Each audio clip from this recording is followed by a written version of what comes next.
4, 3, 2, 1.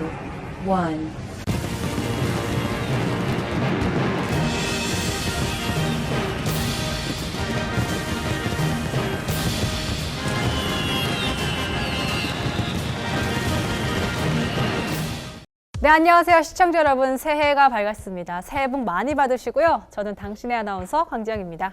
안녕하세요. 시청자 여러분, 새해 복 많이 받으세요. 이미 저는 새해 복을 좀 많이 받았습니다. 네, 2016 대한민국 우수 크리에이터 대상에 빛나는 JTBC 콘텐츠 크리에이터 이용주입니다. 근데 이거 진짜예요? 아, 진짜입니다. 이거 도금이고요. 예, 받았습니다. 자, 시청자 여러분 덕분에 이런 상도 받고 굉장히 감사를 합니다. 근데 이거 누가 준 거예요? 아, 제가 줬습니다. 제가 주관하고 제가 받았습니다. 요즘 뭐 그래도 되더라고요. 이제 주는 사람 없으면 이제 셀프로 상을 만들어서 자기 자신에게 상을 준다. 자꾸 이거 더듬네요. 새해 아침부터. 네, 당신은 너무 감격스러워가지고. 네, 감격스러워서 당신은 소중하니까요. 이렇게 제가 이렇게 또 줬습니다. 근데 네. 이렇게 셀프로 이제 상도 주고 네. 못하는 게 없어. 셀프로 연애하고 다 하겠어, 이제 용주 씨. 나는 나 자신과 연애한다. 자웅동체 느낌이. 무슨 자운동체? 새해 아침부터 너무 심한 말씀하시는 거 아니에요? 자운동체라니. 죄송합니다. 예. 올해 셀프로 다 하시길래. 아니 세상에. 아니 무슨 소리 하시는 거예요? 아침부터 새해 아침부터. 아, 죄송합니다. 그냥 시작할게요. 시작할게요. 시작하겠습니다. 시청자 여러분, 속보입니다. 드디어 산타가 어디에 사는지 알려졌다고 합니다. 네. 바로 베네수엘라였는데요. 베네수엘라에 사는 21세기의 산타는 이제 더 이상 몸으로 뛰진 않는 것 같습니다. 산타는 사람들이 양말에 담긴 선물보다는 연쇄 할인마, 스팀의 겨울 할인에 더 행복해하는 걸 보고는 본인도 이제 인터넷 쇼핑몰을 이용했다라고 생각해서 MSI 윈도우 10과 오피스를 잔뜩 끌어안고 나타났다고 합니다. 그것도 무지막지하게 저렴한 가격으로 말이죠. 역시 2016 대한민국 우수 국회의원 대상 이은재 의원이 역시 옳았어요. MS 오피스를 어디서 사냐고 막 성내셨잖아요. 그렇죠. 이유가 있었습니다. 이 베네수엘라에서 사셨어야죠, 이거. 베네수엘라에서. 자, 제가 간략하게 설명을 해드리면 크리스마스 직전 인플레이션으로 인해서 통화 가치가 크게 폭락한 베네수엘라에서는 MS사의 제품들을 아주 저렴한 가격에 구매할 수 있었다고 합니다. 그래서 전 세계 네티즌들이 베네수엘라 언어로 접속을 해서 하나 17만 원 정도였던 윈도우 10을 4달러에 구매하게 된 건데요. 4달러, 4달러로 합시다. 4달러. 윈도우가 4달러. 진짜 맨날 뜬금없이 연기하고 좀 이게 연기 욕심 너무 많아진 것 같아요. 근데 나는 그렇죠. 네, 계속 근데 뭔지 모르겠어요. 근데 그게. 아니, 당신의 아나운서 말만 당신의 아나운서지 뭐 아는 게 없어요. 야인시대 안 봤어요? 야인시대? 4달러. 언제적 야인 시대예요. 진짜 어이가 없네. 모르겠으면 계속 설명해 주세요. 4달러. 어쨌든 이런 일이 일어난 건 베네수엘라 화폐 개혁 때문에 발생한 인플레이션 때문인데요. 이 극심한 인플레이션 현상 때문에 베네수엘라에서는 장을 보기 위해서 지폐를 큰 가방이나 박스에 담아가야 하고 빵종이 대신에 지폐를 쓸 정도라고 합니다. 원유 매장량 1위 국가 베네수엘라는 소위 우리가 말하는 기름국입니다. 하지만 리소스 커스, 자원이 풍부한 국가의 경제 성장률이 자원이 부족한 국가보다 상대적으로 저조한 형상을 겪고 있는 풍부한 자원의 저주를 받고 있는 나라죠. 사람은 언제나 행복한 상황이 지속되길 원합니다. 네. 원하시죠? 네. 그렇죠. 근데 여러분들이 이제 도깨비가 끝나지 않는 마음으로 방송국에 드라마 연장 요청 전화를 하는 것처럼 말이에요. 그렇죠. 하지만 베네수엘라는 노력 없이 그 행복이 지속되기를 원했던 것 같습니다. 네, 그렇습니다. 석유에 대한 무조건적인 기대는 수출의 97%가 석유인 석유 의존 경제를 만들었고 결국 석유가 오히려 그들의 목을 죄는 현상을 보이고 있는 건데요. 베네수엘라의 지도자들은 남아나는 기름을 물보다 더 쉽게 썼는데 그 와중에 석유 수출 이윤을 이용한 다른 사업 투자는 미비했다고 볼 수 있습니다. 심지어 원유 매장량 1위인 국가가 화력 발전이 아닌 수력 발전에 의존하고 있었고 가뭄이 생기자 전기가 끊기는 어이없는 상황도 발생하기도 했습니다. 정말 어이없는 상황이네요. 네. 그와 동시에 지도자들 자신의 주머니는 굉장히 빵빵하게 채웠던 거죠. 자원부국이지만 부패하고 어리석었던 그들을 우리의 신은 그냥 두지 않았습니다. Oh my God, 그의 큰 그림, 유가 폭락. 국제유가 하락은 오직 원유에만 의존하던 이들을 몰락의 길로 인도하게 된 겁니다. 그래서 국민들은 길거리에서 개와 고양이, 비둘기를 잡아먹고 중산층조차 쓰레기통을 뒤지고 아이들은 인큐베이터가 아닌 종이박스에 지내면서 위생용품이 없어서 의사들은 또 다른 환자의 피도 닦지 않고 그대로 수술을 진행하는 게 현재 베네수엘라의 상황이라고 합니다. La extracción no hay. Catéter venéreos deberían ir aquí. No hay. Aquí sonda de Levy. No hay tampoco. Aquí deberían estar las mangueras y todas esas cosas. No hay. 연초부터 우리가 가지고 있는 것을 굉장히 감사하게 여기게 되네요. 네. 어쨌거나 이제 우리는 윈도우 10을 사면서 베네수엘라의 산타에게 선물을 받았다고 굉장히 기뻐했는데 베네수엘라에서는 산타가 나타나면 루돌프를 잡아먹을 지경인 것 같습니다. 사슴살 살살 녹는다. 자, 이 와중에 마두로 대통령은 전 세계에서 베네수엘라의 의료 시스템이 세계 최고급이라고 하지 않나. 이 모든 문제점의 출발점인 차베스 대통령을 기리는 평화상을 만들겠다고 하질 않나. 정말 눈치 없는 행동을 일삼고 있습니다. 눈치도 염치도 개념도 없는 이 양반의 베스트 프렌드가 베네수엘라 원유 카르텔들입니다. 결국 짜고 치는 고스톱이라는 거죠. 예림이 급해봐봐. 혹시 장이야? 혹시 장이야? 응, 장이야. 아주 상황이 막장이야. 심지어 이 양반이 주도한 화폐 개혁은 이미 초인플레이션 상황인 나라에 또 한 번 핵폭탄을 터뜨리면서 돈뿐만 아니라 나라까지 종이 쪼가리로 만들어버렸습니다. 결국 베네수엘라의 막장의 날개짓은 지구를 돌고 돌다 태풍이 되어서 전 세계에 크리스마스 선물을 주게 된 거죠. 베네수엘라의 피가 맺힌 선물이었던 거네요.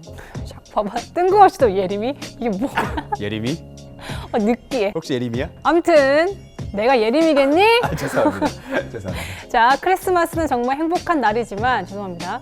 베네수엘라는 크리스마스의 악몽이 돼버린 것 같은데요. 혹시 윈도우 10을 베네수엘라판으로 사신 분들, 시청자분들 중에 계신지 모르겠습니다만 MS가 곧 인증키를 불락하고 모든 환불 조치를 한다고 합니다. 뚜둥 어떡하냐. 신났다 아주. 사람들이 이제 참 또 대단한 게 뭐냐면 이 상황에 이걸 또 막 잔뜩 사가지고 되팔이 하신 분들이 있더라고요. 우리나라뿐만 아니라 전 세계에 많아요. 오늘도 그곳은 평화롭습니다. 어쨌거나 크리스마스에 그 돈으로 이제 행복하게 보내셨을 텐데요. 모두 다 돌려주셔야 됩니다. 해피 뉴 이어, everyone. 해피 뉴 이어. 안녕하세요. 여러분은 지금 강지영 당신 아나운서와 이용줄 콘텐츠 크리에이터와 함께하는 멋진 신세계를 보고 계십니다.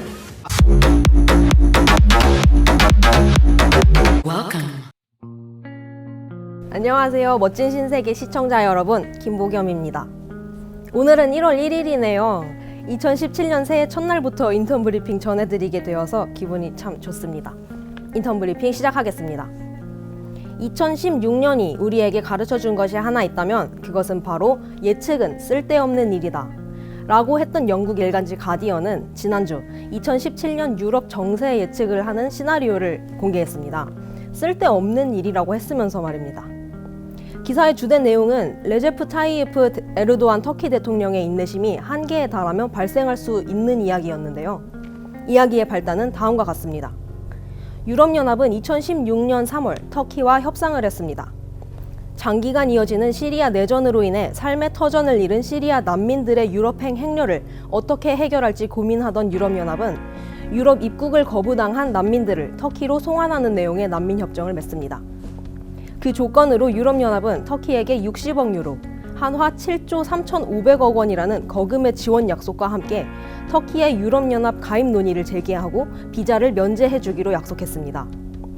오래전부터 유럽이 되고 싶었던 터키와 난민의 진입을 최소화하고자 했던 유럽의 이 협상은 윈윈처럼 보였습니다. 하지만 그것은 어쩌면 더 큰 비극의 시작이었을지도 모릅니다. 2016년 7월 15일 터키의 군부 쿠데타가 실패한 뒤 에르도안 대통령은 언론인과 정치 반대 세력을 잇따라 구금하는 숙청 작업을 시작했고 동시에 사형제를 부활시키는 등 유럽연합과는 동떨어진 행보를 보여왔습니다.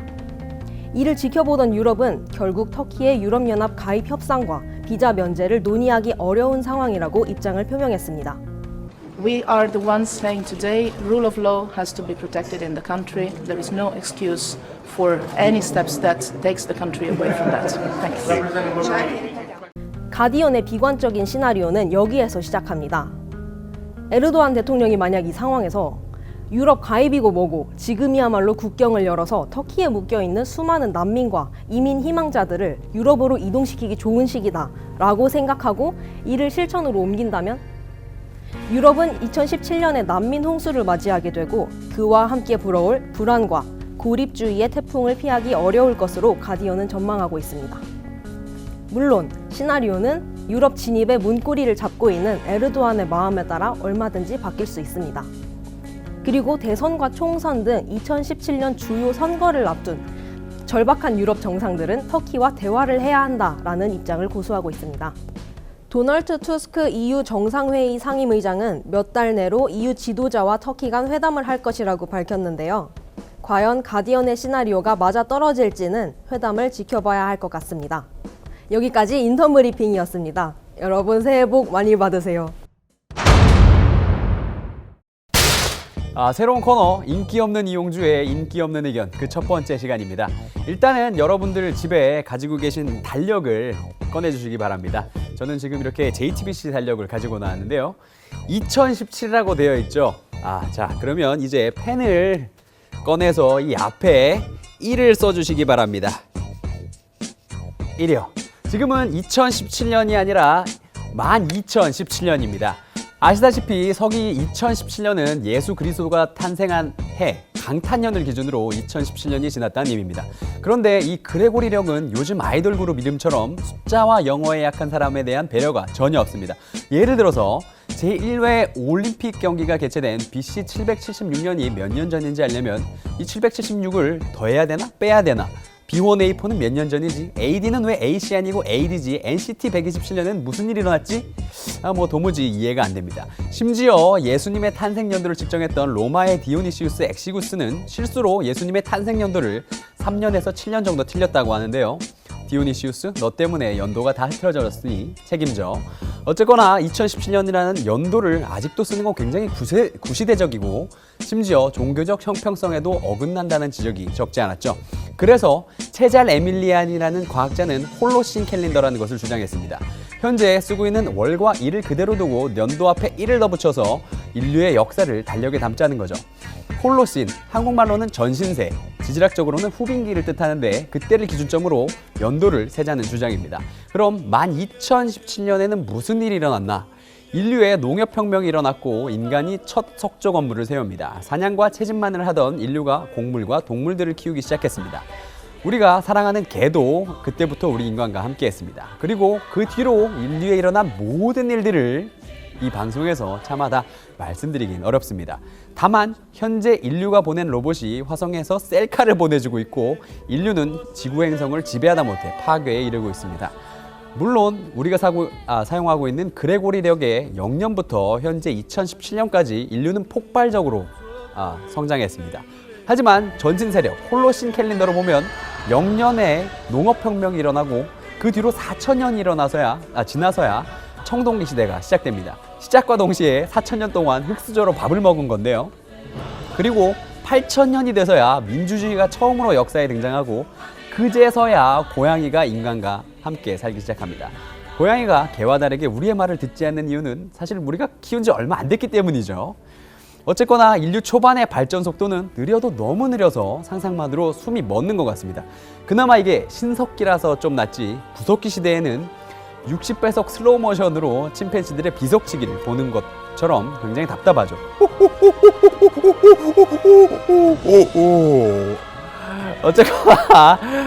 어쨌거나 제가 하고 싶은 얘기는 2017이라는 숫자는 인류의 역사를 이해하기 굉장히 어려운 숫자라는 겁니다. 그건 마치 다음 주면 만 33세가 되는 저 인간 이용주가 멋진 신세계 시작한 뒤의 삶인 6개월 동안만 내 인생이고 그 전은 내 인생이 아니었어 라고 하는 것과 마찬가지죠. 아주 듣기만 해도 기가 차시죠.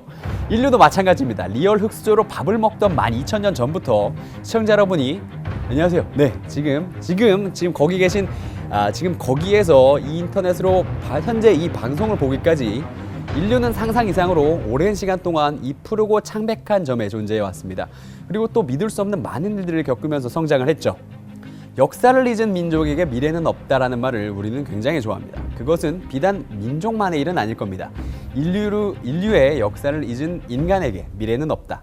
달력 앞에 1이라는 한 글자를 더 더하는 것만으로도 우리가 이렇게 인류를 보는 시각과 감정은 크게 달라질 수 있습니다. 여러분과 우리 인간은 사실 대단한 생물종입니다. 우리가 2017년을 살고 있다는 착각 때문에 잠시 그걸 망각할 뿐이죠. 여기까지 이용주의 인기 없는 의견이었습니다. 공감하시는 분들은 지금 바로 달력에 1을 써주시고요. 비공감하시는 분들은 댓글로 의견을 남겨주시면 다음 주 리플레이 시간에 소개해드리겠습니다.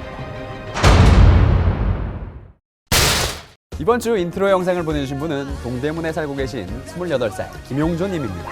목소리가 굉장히 멋있으신데 왠지 방송 쪽에 일을 하시는 분 같아요. 그렇지 않아요? 맞아요. 그런 것 같은데 사실 뭐 잘 모르겠습니다. 근데 제가 주목하고 싶은 건 뭐냐면 이분이 왜 추운 날 이렇게 밖에서 찍으신 건지 가족들에게 저희를 보이기 부끄러우셨나요? 심지어 그냥 밖도 아니고 아파트 복도인 걸 보면 말이죠. 패딩을 입고 계시지만 아래는 수면 빠질 가능성이 있어요. 맞습니까? 한 표 던집니다. 저도. 맞죠? 네, 예, 네. 그럴 가능성이 있는데 저희가 드리고 싶은 말은 저희를 부끄러워하지 마세요. 예, 모두에게 알리십시오. JTBC 멋진 세계를 보고 있다고. 보고 있다고. 예, 같이 보자고. 예, 왜 인트로를 보낸다고 말을 못하고 계십니까? 근데 뭐 바라건대 용주 씨의 억측처럼 부끄러우신 건 아니길 바라겠지만 아무튼 함께 보자고 권유하는 건 저도 적극적으로 찬성을 합니다. 함께 봅시다. 네, 아무튼 김용조님 새해 첫 인트로 영상과 함께하게 돼서 반갑습니다. 자, 이렇게 저희와 새해에도 함께하실 분들은 아래 주소로 인트로 영상을 보내주시면 됩니다. 네, 저희는 다음 주에 다시 찾아뵙겠습니다. 네, 시청해주신 여러분 고맙습니다. That's that shit. So if you gon' do it just like this.